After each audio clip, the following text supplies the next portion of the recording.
Boa noite, pessoal. Boa noite a todos. Vamos dar início ao nosso estudo de mediunidade. Desculpa aí o atraso, gente. Vamos continuar aí com o nosso estudo da apostila da FEB. Nós estamos conversando e estudando acerca de mediunidade, e dentro aí dos conceitos espíritas, pessoal.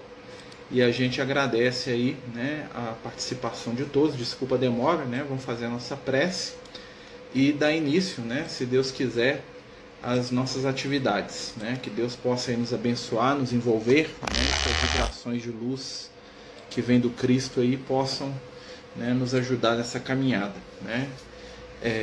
Vamos fechar os nossos olhos, elevar o nosso pensamento ao Cristo, buscando força, entendimento, amor, daquele que é o caminho, a verdade e a vida em todos os tempos.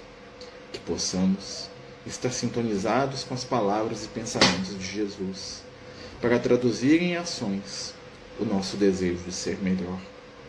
Através da mediunidade, podemos aprender a nos conectar com as forças divinas, para que juntos possamos trabalhar a serviço da luz, do bem e da paz.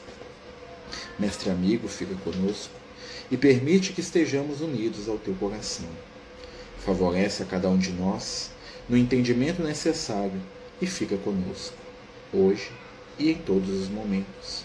Que assim seja, graças a Deus.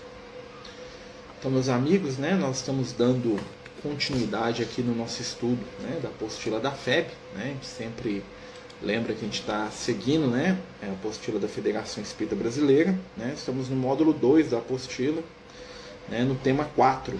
Hoje nós vamos falar do Laboratório do Mundo Espiritual, E é até interessante, o Laboratório do Mundo Invisível, que tem um capítulo no livro A Gênese, que tem um título muito parecido, E nada mais é do que a gente falar um pouco sobre as questões que são concernentes ao mundo espiritual, dentro do campo da mediunidade, nós vamos perceber, o mundo espiritual, nós vamos aprender um pouco mais sobre o mundo espiritual, A gente vai lembrar que de início o nosso conceito, sobre o mundo espiritual era muito mais mitológico do que real, A gente vê lá, que na época do Cristo, é interessante que nem se sabia bem o que era, se é que existia algo, após a morte, As crenças tanto do povo de Israel quanto dos estrangeiros eram muito difusas, a tal ponto que uma religião, por exemplo, o judaísmo, ele não tinha um conceito, fechado sobre o que é a vida, o que existe depois da morte, Alguns acreditavam que o espírito terminava junto com o corpo, Por exemplo, os saduceus, que é uma seita, muito conhecida na época de Jesus. Outros acreditavam, na existência de um paraíso, que eles chamavam de seio de Abraão, Outros acreditavam que as almas ficavam vagando numa região conhecida como Sheol, ou Geena, e que poderiam reencarnar, Então isso dentro do mesmo conceito religioso. Com a doutrina espírita, a gente vê uma evolução desses conceitos, O cristianismo traz a ideia de um céu e de um inferno, ou seja, realidades fixas após a morte, no qual a vida eterna seria definida por cumprir ou não determinados preceitos das religiões, ou seja, se eu sigo aquilo que a minha religião prega, eu vou para o céu, se eu não sigo, eu vou para o inferno. E preceitos que muitas vezes eram até antagônicos, de uma religião para outra.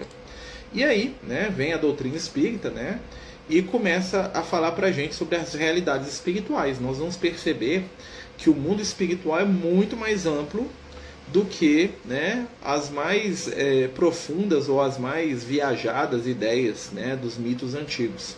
Nós vamos encontrar um mundo espiritual que reflete as nossas características íntimas. Um mundo espiritual que é o produto, de certa maneira, é claro, que é um reflexo da mente dos seres. Então, a frase que eu acho muito interessante para a gente começar esse estudo aqui desse capítulo, tá aqui na página 139, tá, gente? Pra quem quiser aí perguntar, ou saber, ou entender, é que os espíritos, falam para o André Luiz o seguinte, né? Se o céu é a construção das inteligências redimidas, né, e equilibradas, o inferno é o reflexo da mente, né, dos pervertidos, dos depravados e dos desequilibrados de todo o tempo. Ou seja, as regiões espirituais, na verdade, são criações mentais das entidades que estão naquele ambiente. Então, onde se reúnem os espíritos bons, nós temos as regiões iluminadas. Onde se reúnem os espíritos sofredores, ou criminosos, ou desequilibrados, nós temos as zonas, né, inferiores, sejam elas de sofrimento, sejam elas zonas espirituais de crime, sejam elas zonas espirituais, né, que refletem as características daquelas entidades, né? E é interessante também, né, quando a gente entra nesse capítulo, tá, gente? Falar um pouco sobre as sensações dos espíritos, né, que é um tema que a gente já falou algumas vezes, né, e que muitas vezes gera ainda até hoje, né, gera para muitos de nós, né, dúvida, que é o que? O espírito sente fome?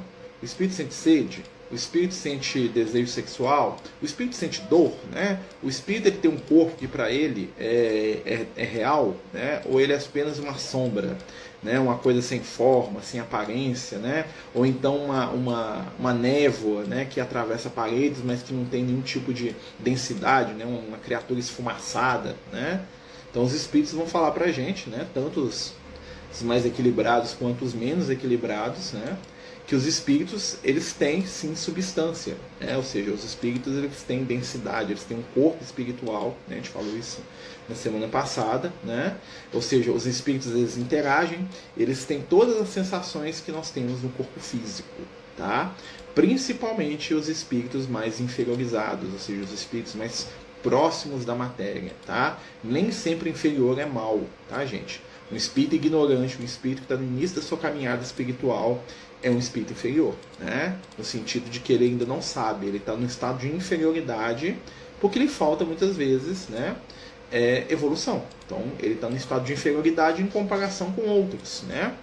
Então, esses espíritos eles têm, né, tantas sensações físicas que para eles é difícil diferenciar o estado de encarnado e desencarnado, é igualzinho, né? Muitos espíritos que estão desencarnados têm dificuldade de entender isso, e eu já vi essas entidades falando isso, né?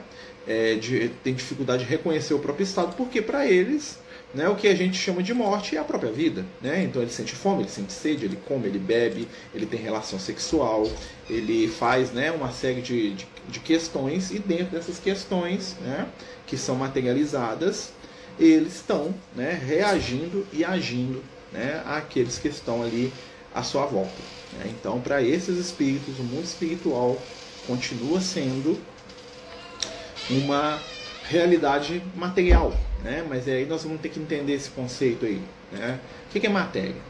Né? Matéria é só o plano físico? Ou seja, não, tá? Uma coisa que a gente tem que lembrar sempre. O mundo espiritual também é feito de matéria. É uma matéria diferente da nossa, né? Basicamente, se a gente for entender qual que é a diferença, é uma diferença de densidade, né? Ou seja, o mundo espiritual é menos denso que o plano físico, né?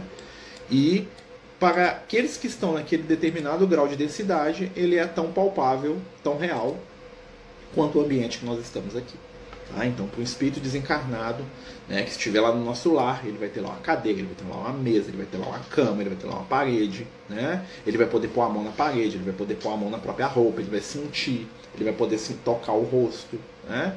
Então essas entidades elas têm experiências, né, que a gente fala, que são semelhantes às nossas de encarnado, né? Então, por quê? Porque são espíritos ainda jovens que não conseguem viver uma experiência que não seja materializada, tá? Então, né, por isso que nós temos aí, né, a gente fala também várias vezes, né, estou sendo até redundante aqui,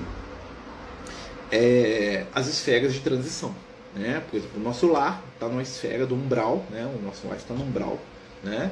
E lembrar sempre também, gente, uma coisa que eu sempre falo também, né, que a gente tem que conscientizar. Umbral não é só as regiões de sofrimento. Umbral é todo o plano espiritual próximo do nosso plano físico. Tá? Então a região onde o nosso lar está, né? A realidade espiritual onde o nosso lar está é uma região de umbral. Tá? Que não quer dizer que seja uma região de sofrimento espiritual. São duas coisas diferentes. Tá? Vamos lembrar disso, né? Lembrar desse conceito. Tá? As regiões onde o nosso lar, onde as colônias espirituais estão, são regiões no plano espiritual de transição, ou seja, elas são muito próximas, né, do plano físico, tá? Né? Então, no nosso lar, nós vamos ter uma proximidade, vamos dizer assim, material mesmo, é perto do plano físico, né? E uma proximidade até mesmo de estrutura, né? Os espíritos que estão no nosso lar, eles têm uma vida, uma percepção, uma sensação, né, muito, muito, muito parecida com a nossa aqui, né, que somos encarnados, tá? A sensação deles é muito parecida com as nossas sensações de encarnado, muito mesmo, né? Então, eu vou fazer uma pequena leitura aqui do relato do André Luiz para a gente perceber. Olha só o que ele fala aqui, ó. Isso no início do livro Nosso Lar. Aqui, ó. Persistiam as necessidades fisiológicas sem modificação, ou seja, vontade de comer, de beber, de ir no banheiro, de urinar, de defecar, né? Castigava-me a fome todas as fibras, e nada obstante, o abatimento progressivo não me fazia cair definitivamente em absoluta exaustão. Olha o que ele fala. Então ele sentia todas as necessidades fisiológicas, né? Ele sentia uma fome terrível, mas ele não morria de fome, né? Porque está no mundo espiritual, então o corpo dele se mantinha mesmo com essas sensações, né? E aí tem um relato do irmão Jacob, que é o Frederico Figner, né? Reflexos da humanidade, da mentalidade humana em torno da crosta planetária, acentuando-se, todavia, que a verificação não fornecia razões de alarme, uma vez que um homem respira cercado pelas irradiações do próprio pensamento.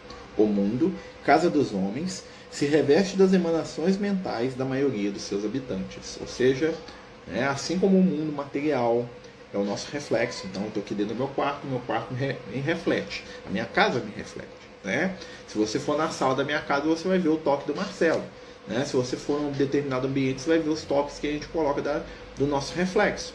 No mundo espiritual, acontece o mesmo processo, né? As regiões do mundo espiritual são reflexos da mente dos encarnados, né? Então, as regiões do mundo espiritual são nossos reflexos, né? São cópias, né, daquilo que nós aqui encarnados vivenciamos, né? Então é interessante a gente se lembrar sempre disso, né? O mundo espiritual é parecido com o plano físico, pelo menos o mundo espiritual mais próximo de nós, tá?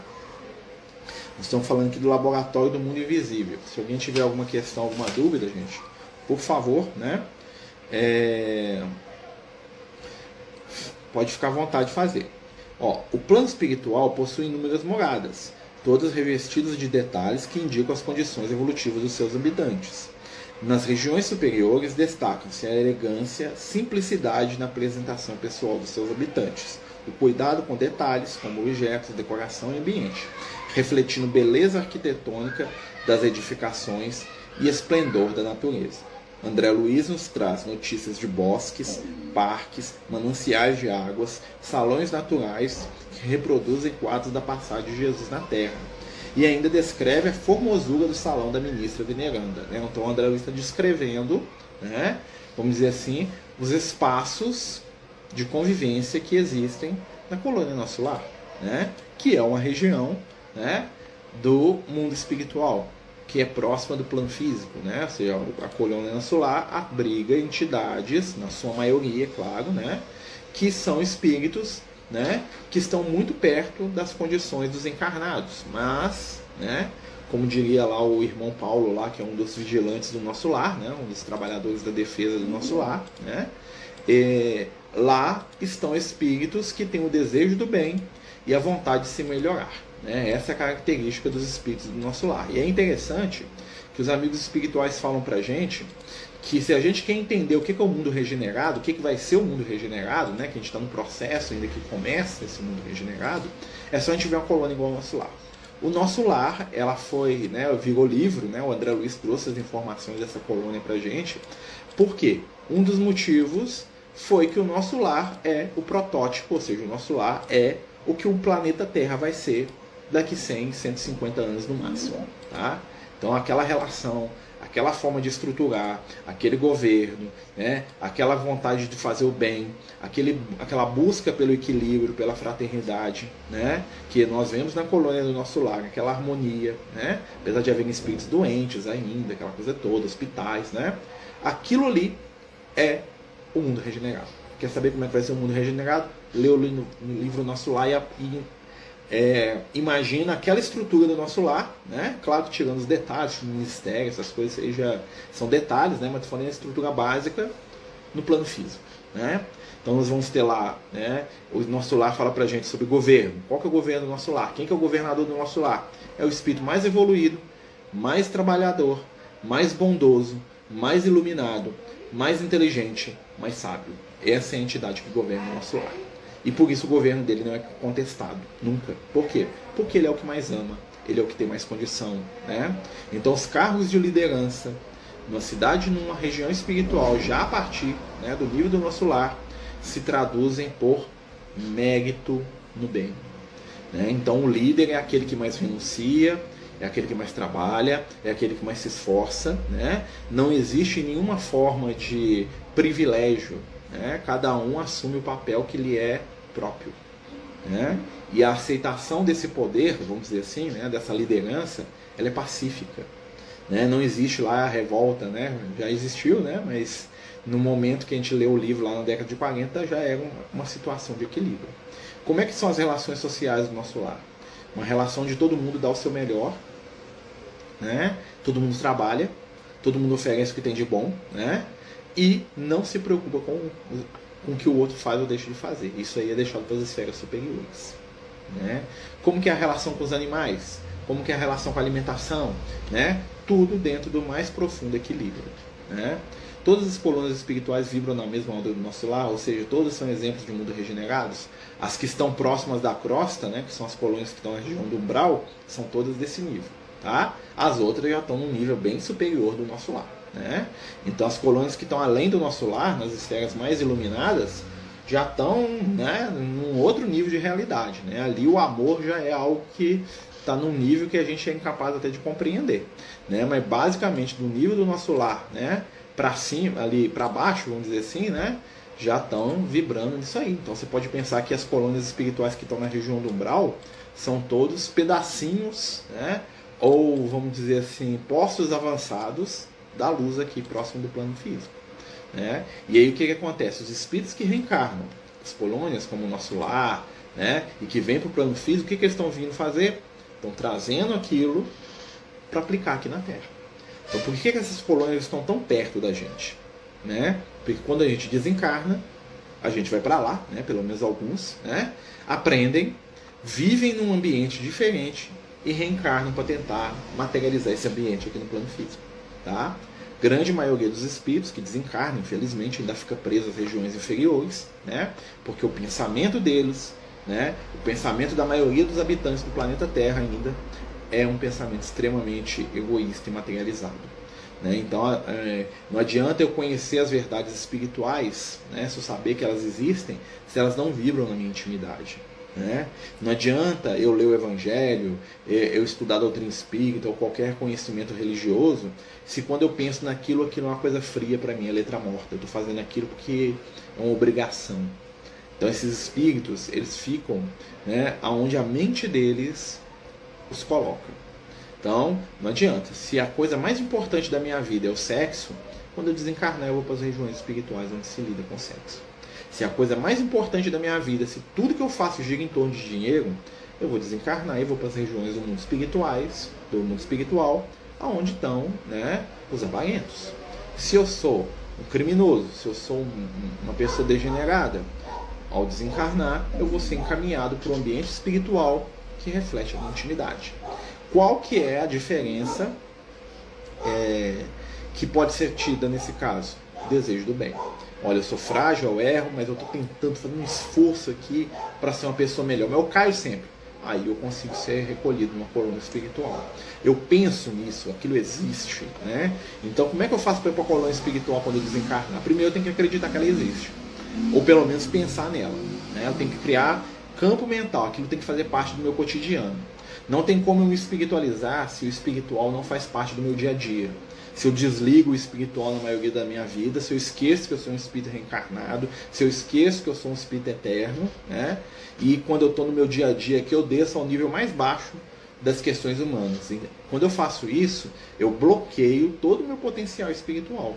porque eu estou escolhendo, é fruto do meu livre-arbítrio. Né? Então, eu, enquanto espírito, vou para o ambiente que eu desejo ir. Né? E por isso que muitas vezes algumas entidades, né, até têm dificuldade de lidar com certas regiões do mundo espiritual. Já contei aqui para vocês que tem espírito que vai para o nosso lar e foge.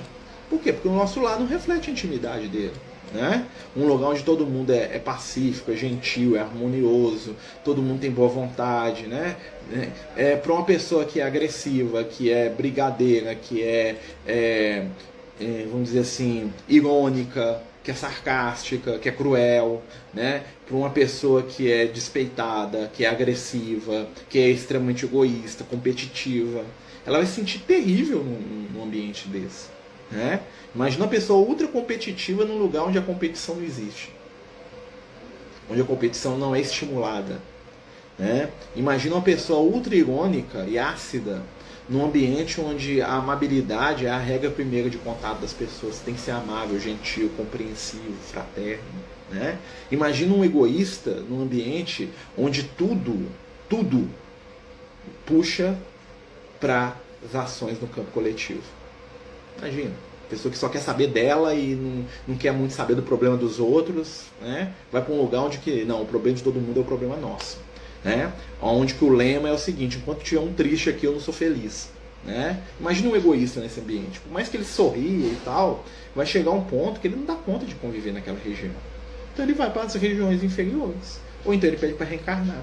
Muitos espíritos, mas muita gente, muita entidade que é levada ao nosso lado, às vezes por intercessão, né, de um espírito iluminado, que for uma mãe, o pai, pede para voltar para o plano físico, ele não dá conta daquele ambiente.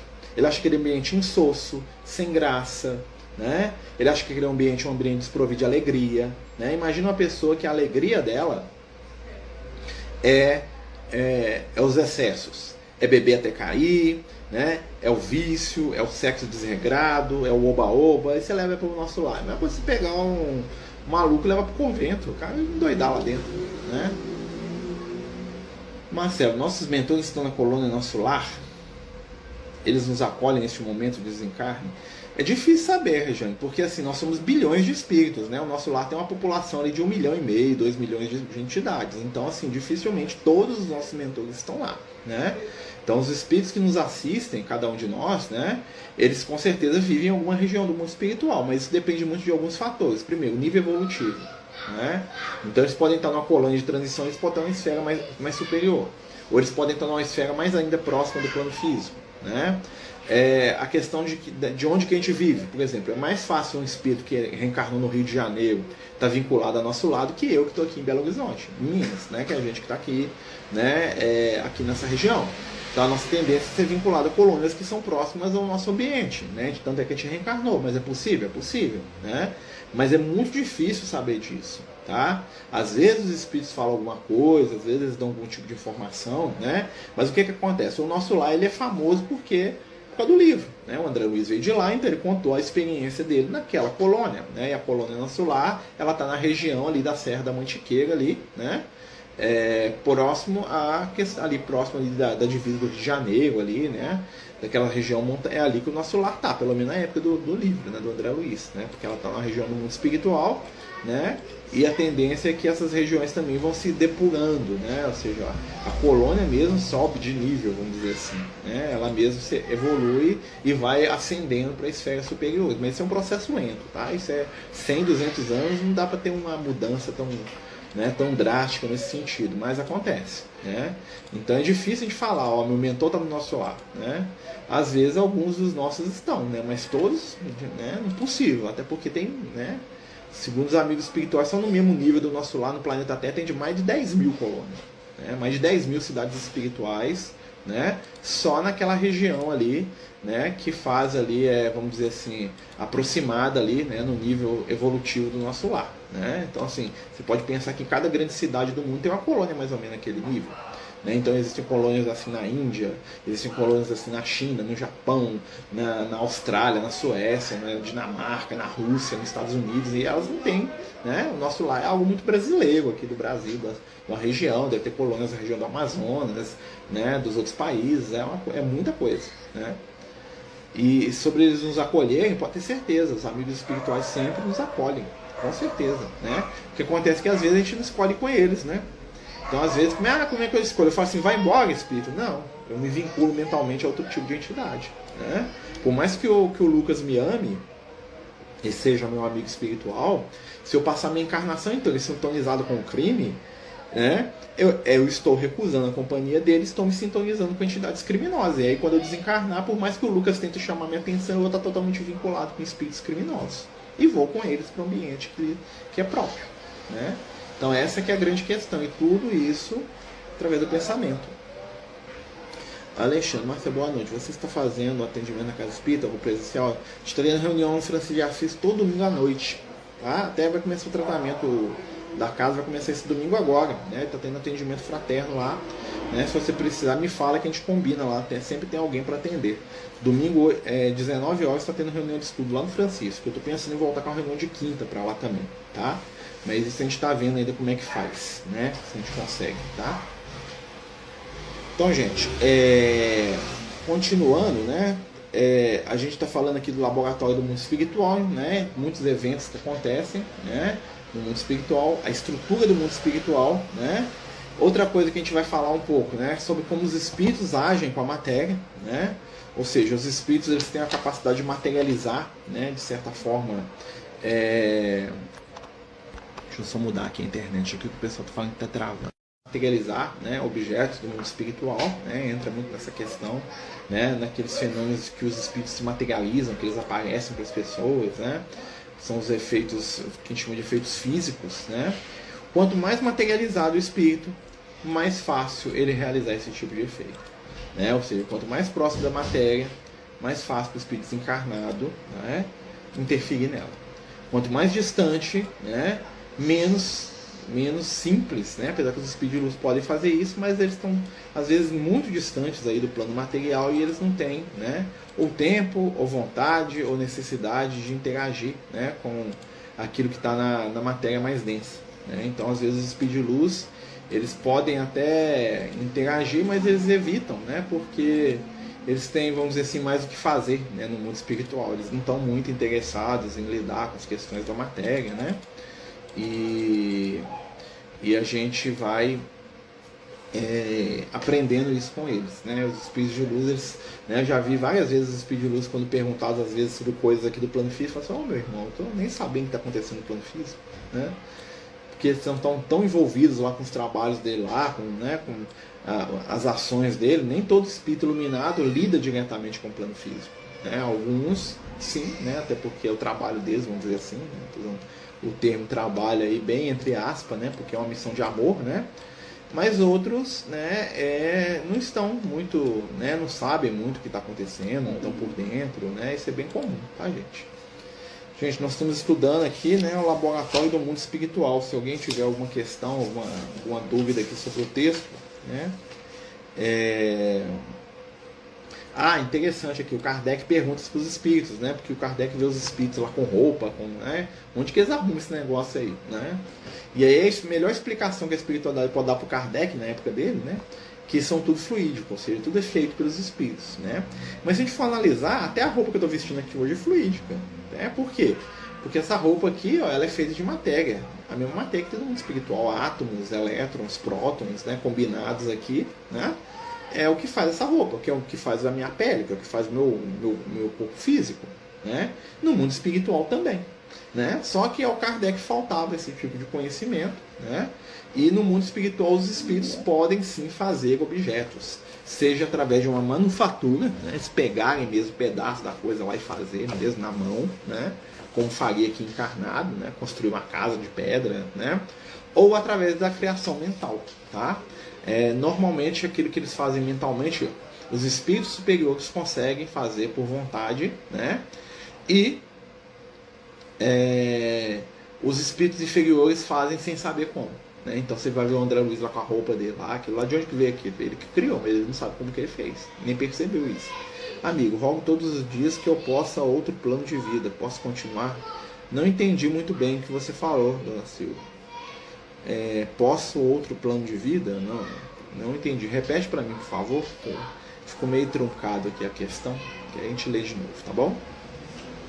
Né? Então, assim, continuando, né? Então, assim, o que os espíritos fazem no mundo espiritual é tão palpável para eles, né? Treinar, treinar fazer pequenas tarefas, com certeza, a gente tem que se treinar, né? E a gente tem que se treinar, né, a viver em um ambiente diferente do que a gente está acostumado, né? Então é a questão mesmo né, de algumas características de personalidade que todos nós temos. Às vezes a gente é azedo, às vezes a gente está de saco cheio das coisas, né? Às vezes a gente é meio preguiçoso, às vezes a gente não quer muito fazer as coisas. Então você vai no nosso lar, né?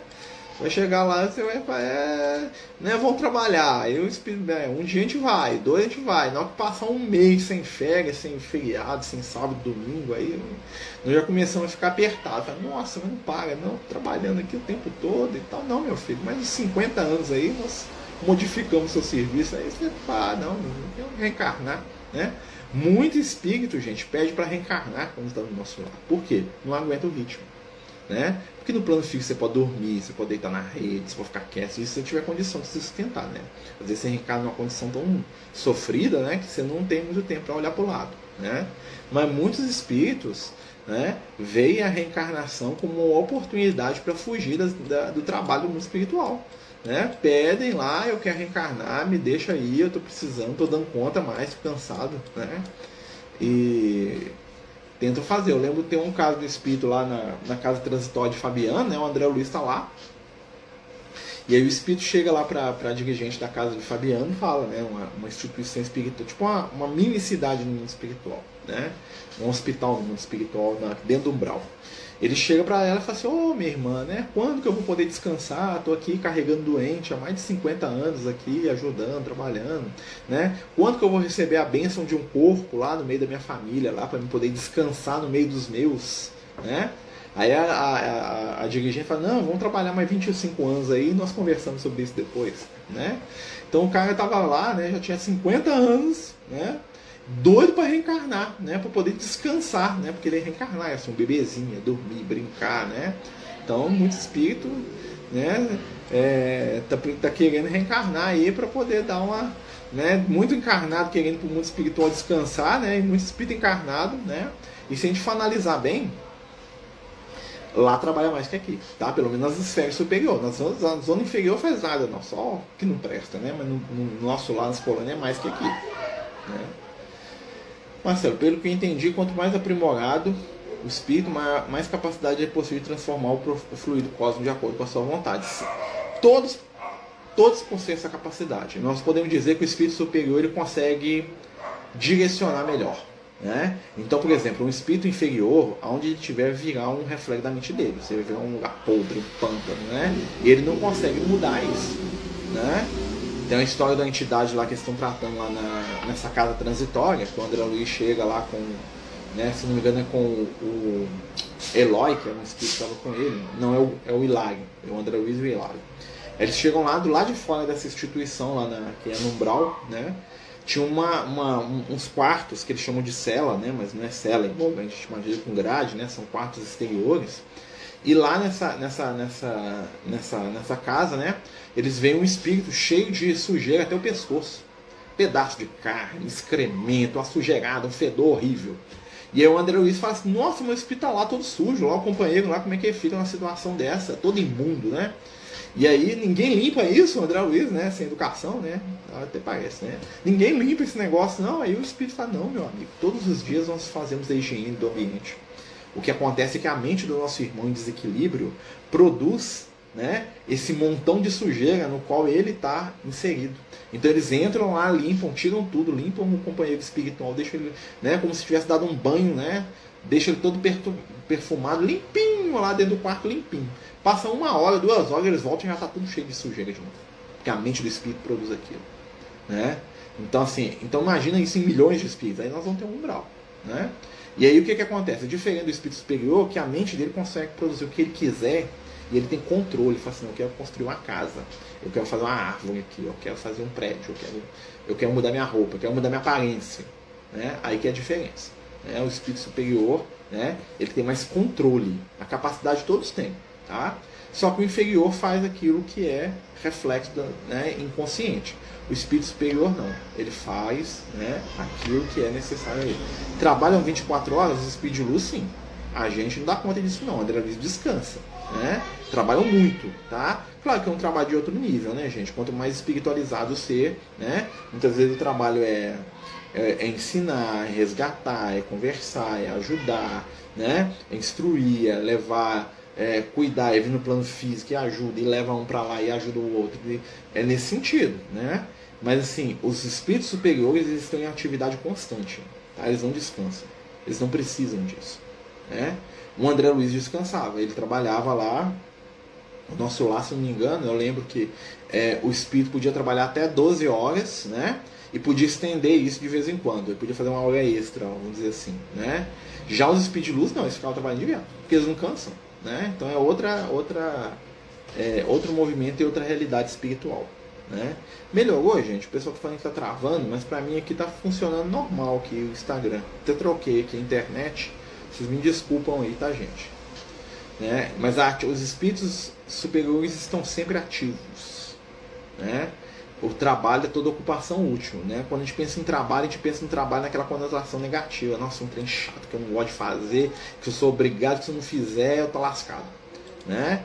O trabalho dos espíritos de luz não é nesse nível, é um outro tipo de trabalho. É um trabalho que é para eles é prazeroso, tá? Talvez pra gente que está num nível inferior seja uma coisa desgastante, né? Até porque o trabalho, né, ele tem, como tudo, tem um desgaste, tem um preço que se paga pelo trabalho, né?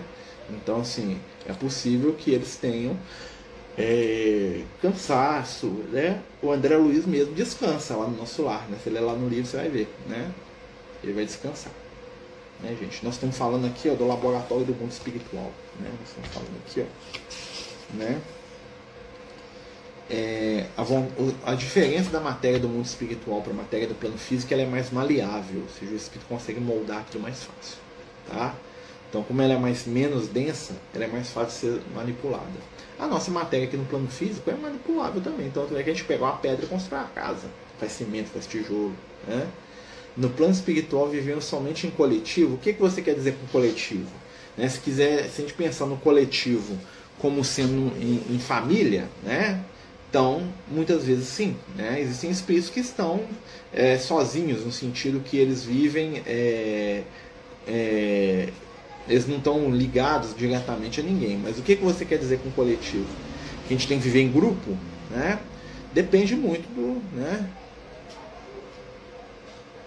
Viveremos somente com o essencial para as nossas necessidades, sim, e que são diferentes, né? Então, o espírito superior ele não precisa de quase nada, né? Então nem casa ele precisa. O André Luiz tinha lá um lugar para ele dormir, a casa, né? Tem lá a casa da família da Dona Laura que ele vai, né?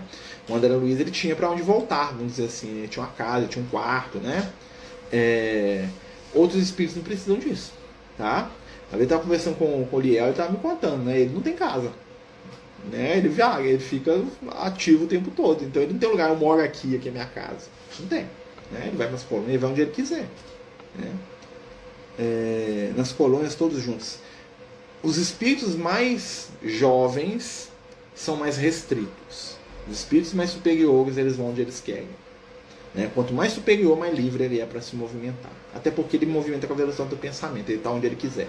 Então ele está aqui agora, mas daqui pensou lá no nosso lar, apareceu ele lá no nosso lar, né? Diferente da gente, da maioria dos espíritos, que para ele daqui no nosso lar ele vai ter que ir andando, né? O meio de transporte, ou volitando, vai demorar, né? Para o individualista isso deve ser um desafio também, com certeza, né? Porque tudo no mundo espiritual é contra o individualismo, não contra a individualidade. A individualidade no sentido dos valores que nós possuímos, que nos tornam únicos, são valorizadas. O individualismo, no sentido do egoísmo, eu só penso em mim, que o mundo se dane, que eu quero resolver o meu, isso tem muito pouco espaço no mundo espiritual, né? Tanto é que os espíritos, quando eles chegam em determinado nível evolutivo, o que acontece com eles? Eles meio que deixam um pouco a evolução deles de maneira secundária para vir ajudar os que estão aqui no plano físico.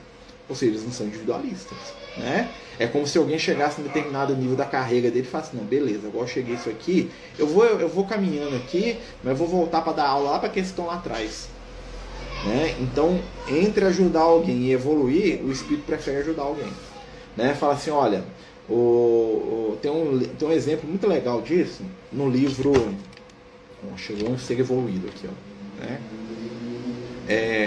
Tem um livro chamado Ave Cristo, tem um exemplo muito interessante disso, que é o Quinto Varro, né? O Quinto Varro era um espírito desencarnado, né? E ele está lá no livro. O livro se passa, né, poucos anos depois da morte de Jesus, se não me engano, no ano 90, 100 depois de Cristo, uma coisa assim, né? No Império Romano. E aí esse espírito está no mundo espiritual, né? Está desencarnado. E aí ele é um espírito iluminado, trabalhou para o Evangelho, fez um monte de coisa no bem aí, já estava iluminado. Isso lá na época de Jesus, lá 200 anos depois de Cristo, lá na época do Império Romano. E aí, em determinado momento, né, ele recebe a visita de um outro espírito, né, tão iluminado quanto ele, e fala assim: olha, né, pelo seu trabalho no bem, né, meu irmão, você fez muita coisa, então eu vim aqui, né, porque as esferas iluminadas, né, vocês estão lá, além da humanidade lá, né, as esferas que dirigem os destinos do planeta, né, querem que você vá para aquelas esferas para trabalhar, né, em outras coisas, afastar do plano físico, esquecer esse mundo aqui, né, de tanta dor, de tanta coisa, né? Você ganhou o direito de ir para as esferas iluminadas, né? Vão? Aí fala assim: pega aí, esfera iluminada, fala assim: você vai ficar lá, você vai esquecer do plano físico por um tempo e tal, vamos trabalhar para Jesus em outros campos de trabalho, né? Mas é na Terra. E esse companheiro, ele tinha um filho, né? E esse filho estava desencarnado também, né? E era um espírito tenebroso, uma entidade desequilibradíssima, né? Ele fala assim: não tem jeito, não. O meu filho é. E o espírito vai com ele, fala lá ver seu filho. Eles vão os dois, né? Tipo, um espírito de luz vai lá no Tigelino, lá onde os cristãos estão sendo torturados e mortos, e o filho dele, que é um espírito, né? Tá assim, mata mesmo, tortura, e incentivando as trevas mesmo, né? E o espírito fala assim: seu filho tá numa situação complicada, né, meu irmão? Olha só, ele tá totalmente preso no ódio, né? Vai demorar para ele sair disso, né? E aí o espírito fala: não, eu quero ajudar meu filho. Não, mas você pode ir para a esfera iluminada. Fala: não, eu quero ajudar meu filho.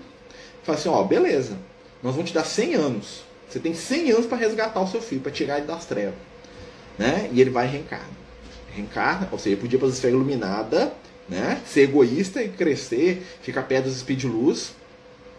E ele fala assim: não, reencarna, passa toda a história do livro, né? Eu vou contar, quem quiser ler, Ave Cristo, fantástico, o demônio, não, maravilhoso, né?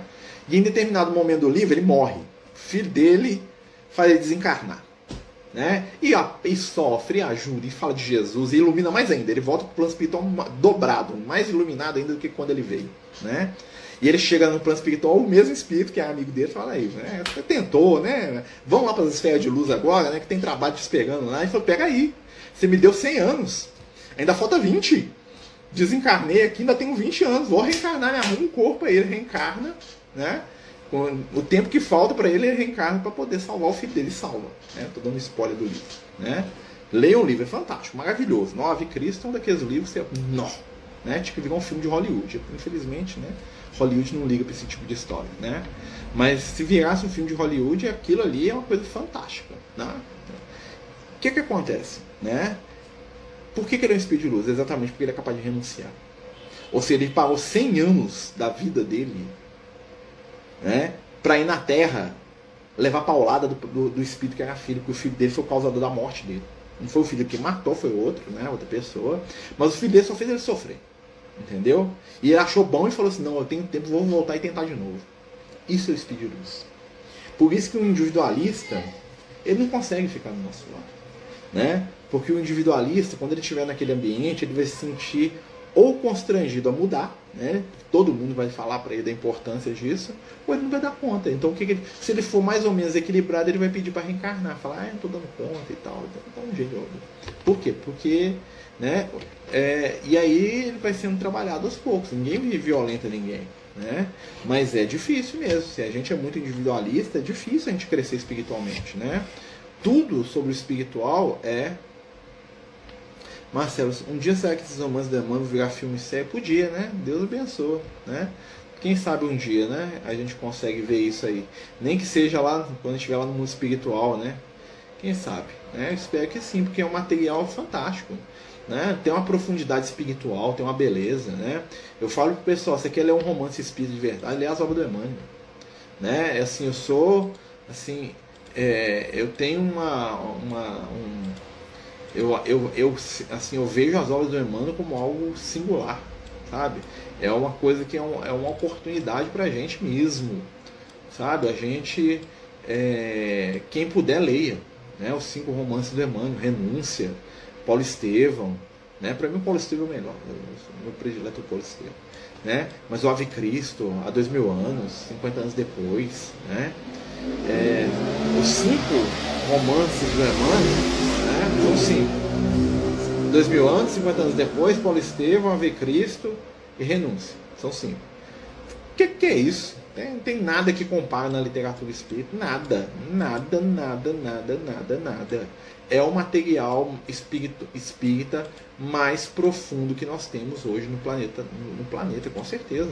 Em questão de realização do mundo espiritual, né? Eu lembro que o Lucas uma vez falou comigo: se quer aprender a ser cristão, lê lá o Paulo Estevão, lê Renúncia. Lá ensina manual de como ser cristão. Vai ler o livro Renúncia. Manual de como ser cristão. Vai ler lá o livro Ave Cristo. Né? Manual de como amar. Vai ler lá. Né? E isso tudo veio através do quê? Da mediunidade. Né? Aí nós vamos entender, né, a profundidade e a beleza, né, da doutrina espírita.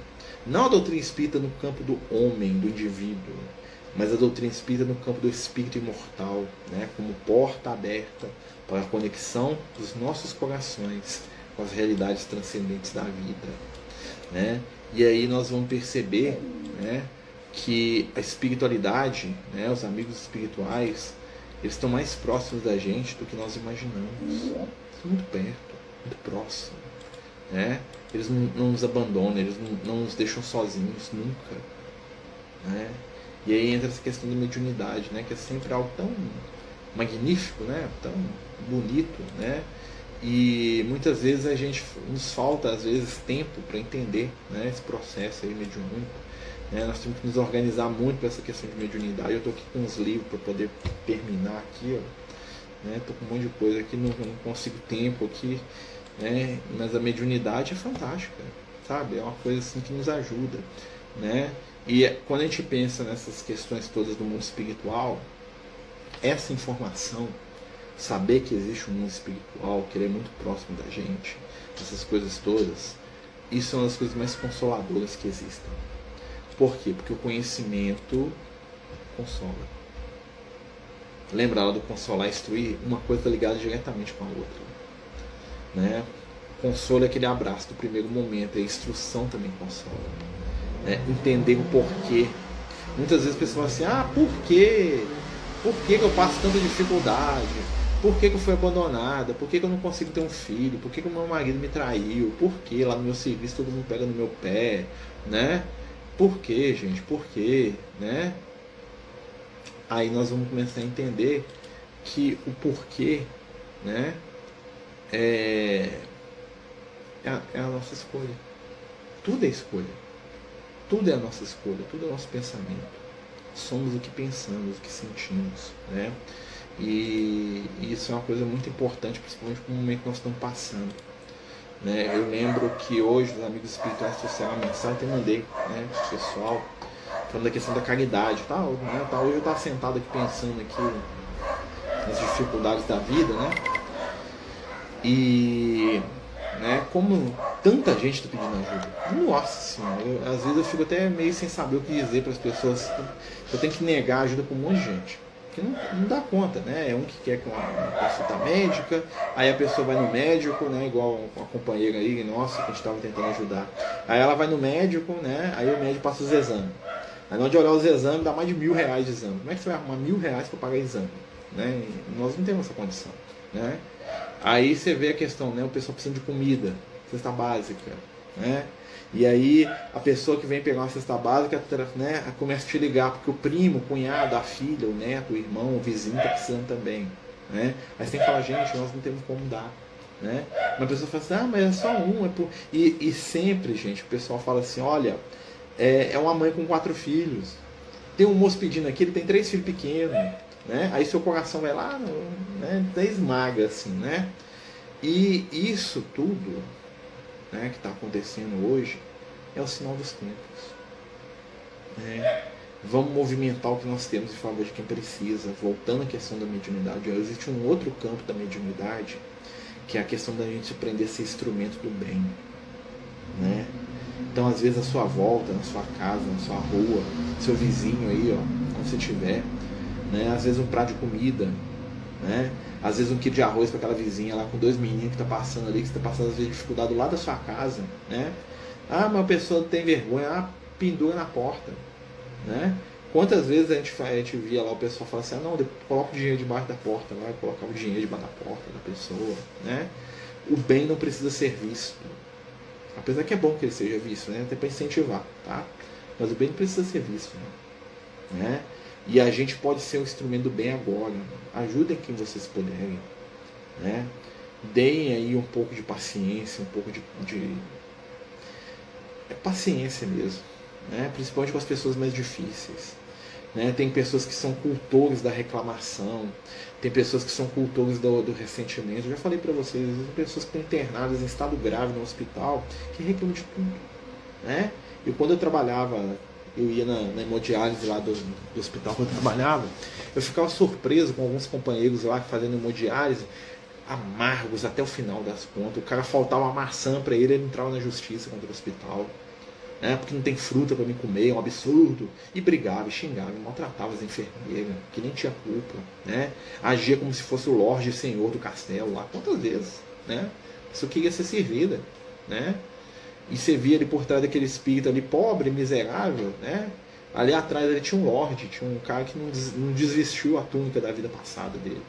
Ao mesmo tempo que você via outros lá, eu lembro tem uma pra gente terminar aqui essa questão de mediunidade, eu lembro de um senhor que também fazia hemodiálise, que eu nem lembro o nome dele, né?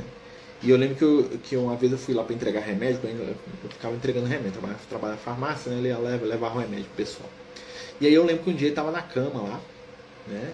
E todo dia ele estava feliz ainda, né? E aí um dia eu cheguei, né? E isso eu tenho mais de 20 anos, tá, gente? Eu cheguei lá na hemodiálise, né? E ele estava deitado na cama. E aí quando eu olhei para a cama, eu tinha devia ter uns 20 anos de idade, recém saído da adolescência, já estava trabalhando. Eu notei que o lençol estava muito baixo na cama. Eu brinquei com ele, ô fulano, né? O que houve aí? Emagreceu? Aí ele tirou o lençol. O que acontece? Além dele fazer hemodiálise, ele tinha lepra. Né? Lepra, a gente está usando o termo, ele tinha hanseníase. Vamos usar o termo certo. Né? E o que tinha acontecido? Ele tinha amputado a perna por causa da hanseníase. Tinha atacado tanto que ele perdeu uma das pernas. E eu brinquei com ele, falei assim, nossa senhora, não, brincadeira, mas não, eu não sabia onde foi a cara. E ele riu pra mim e falou assim, tô mais leve, né? Eu olhei assim, falei, nossa senhora, ele já tava todo comido, assim, o rosto dele, o nariz já tinha caído, né? Assim, porque, né, essa parte aqui é a primeira que some, né? Então o nariz vem uma coisa molinha, né? E aí eu lembro, e esse moço tava sempre rindo, sempre conversando, incentivando o pessoal, brincava com as enfermeiras, vai acabar comigo, né? Pega o outro lado aqui da peneira, né? Que ele falava que era o braço ficava inchado, né? Porque quem faz hemodiálise, não sei se vocês já viram, né? As veias ficam enormes, assim, né? Por causa do catéter, né? Aí eu lembro que um dia eu cheguei lá, né? Fui lá, procurei, cadê o moço? Tinha desencarnado, tinha morrido naquele dia. Eu falei assim, nossa, né? E aí, né, eu lembro que o Lucas apareceu lá numa outra aula e falei assim, não, cadê aquele moço? Ele falou assim, não, ele tá muito bem, não se preocupa não. Ele deixou no corpo dele tudo aquilo que ele precisava de deixar. No mundo espiritual ele está muito melhor do que nós. Fica tranquilo, né? Ou seja, ele enfrentou a prova dele. E ele incentivava, e quando aquele outro que reclamava demais começava a falar, falava, não, fica calma aí, ó, toma minha laranja aqui pra você, para de reclamar. E o outro todo engajado, né? Porque, não, nós temos que entrar na justiça, nós temos que pedir, fazer, né? Que é direito também, né? Mas o jeito que às vezes não precisa, né?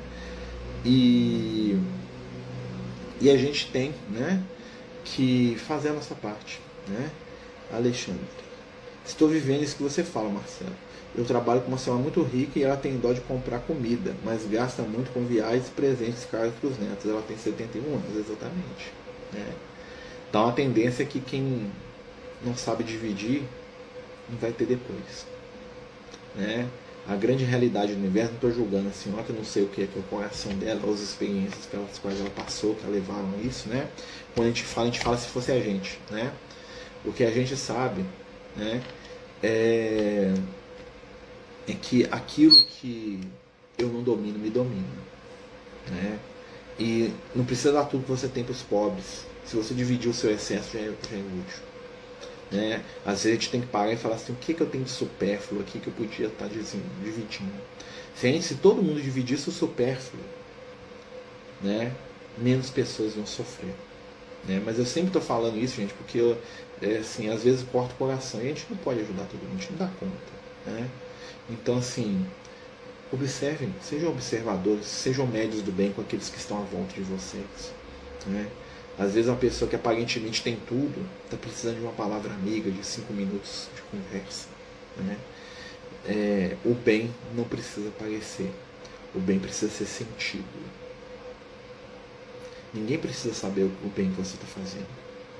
Né? Às vezes a gente faz assim, a gente mostra retrato de cesta, essas coisas, né? Mas a gente tem a plena consciência que aquilo ali é das pessoas que doaram. Né? A gente mesmo faz muito pouco. Muito pouco. Né? E a gente tem que ter essa consciência. Se a gente puder tratar bem quem precisa, ter paciência.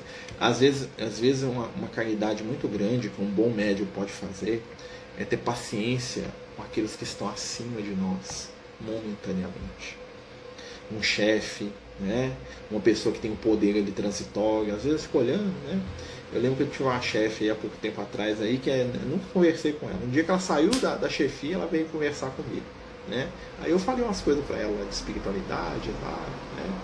Mas assim, nunca parou para conversar comigo, porque talvez não tinha tempo, né? Aquela coisa toda. E eu também sou meio invisível no meu serviço, faço questão de ser, né? Se eu puder desaparecer lá no meio, eu desapareço, eu sou o cara da sombra, né? No sentido de ficar escondido, né? Mas, gente, o poder é uma ilusão muito grande. A riqueza é uma ilusão muito grande. Né? Mas um rico ou um poderoso, né, que souber utilizar aquilo que tem em favor de si mesmo, multiplicando seus bens em favor de quem precisa, vai dar um salto evolutivo inacreditável. O poder é um recurso, o dinheiro é um recurso, mas a inteligência também é, a palavra também é. Através da palavra eu posso construir ou destruir. Né? Então sejamos médiuns do bem, intermediários do amor, trabalhadores da luz. Gente, nós estamos chegando no final, né, do nosso estudo. Queria agradecer a todos aí que estão participando. Né? Semana que vem nós damos continuidade no nosso estudo de mediunidade. Né? Amanhã, né, a gente vai passar para o nosso estudo de quinta-feira, que é o estudo de Evangelho. Nós estamos estudando Mateus capítulo 24. Né? Que é o sermão profético de Jesus. Está no finalzinho, é o último versículo. Amanhã vai ser a última parte, tá bom? Vamos fazer a nossa prece final, pedindo a Jesus que nos abençoe neste momento, com a oportunidade de sermos extensões das suas mãos iluminadas. Faz de nós, Senhor, instrumentos do teu amor, para que, consolando, recebamos o teu consolo, para que, alimentando, possamos ser saciados na nossa fome de afeto, para que, trabalhando, servindo, aprendendo, calando, possamos desenvolver valores de imortalidade. Abençoa, Senhor, aqueles que convivem conosco e que muitas vezes ferimos por insensibilidade, por impaciência, por fragilidade espiritual. Abençoa, Senhor, a espiritualidade amiga que nos envolve, trabalhando e sustentando no bem. Dá-nos a oportunidade de crescer. Abençoa os nossos lares, a nossa família. Fica conosco, Senhor, hoje e em todos os momentos, como sabemos que sempre tem estado. Que assim seja, graças a Deus. Então, meus amigos, né, boa noite a todos, que Jesus nos abençoe, nos ilumine, né? Tenhamos todos aí um ótimo final de semana, né? Já está chegando, e amanhã nós temos estudo, tá? Você também, Marcelo. Com Deus. Obrigada. Até amanhã. Obrigada, até amanhã.